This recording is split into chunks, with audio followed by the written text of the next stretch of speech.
Assalamualaikum warahmatullahi wabarakatuh. Alhamdulillahi rabbil alamin, wabihi nasta'inu ala umuri dunya waddin, wassalatu wassalamu ala ashrafil anbiya'i wal mursalin, wa ala alihi wa sahbihi ajma'in, amma ba'du. Sahabat-sahabat yang budiman, Dajjal merupakan sesosok makhluk akhir zaman sebagai salah satu tanda datangnya hari kiamat. Dajjal akan membawa fitnah besar pada siapapun hingga makhluk di bumi tercerai-berai. Maka dari itu, setiap manusia perlu untuk berdoa meminta kepada Allah Subhanahu wa ta'ala agar terhindar daripada fitnah Dajjal. Sebagaimana disebutkan dalam sebuah hadis dalam Sahih Muslim yang diriwayatkan dari Abu Hurairah radhiyallahu an, bahwa Rasulullah sallallahu alaihi wasallam bersabda, apabila salah seorang kalian selesai membaca tasyahud, hendaknya ia berlindung kepada Allah dari 4 perkara.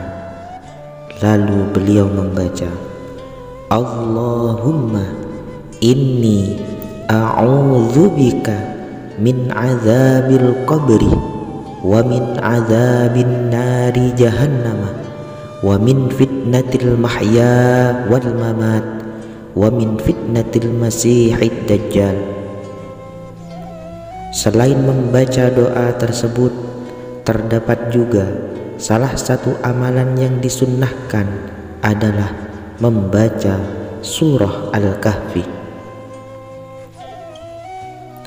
Abu Darda mengatakan bahwa Nabi Muhammad bersabda, barang siapa telah membaca 10 ayat dari surah Al-Kahfi, maka ia telah terjaga dari fitnatul Dajjal.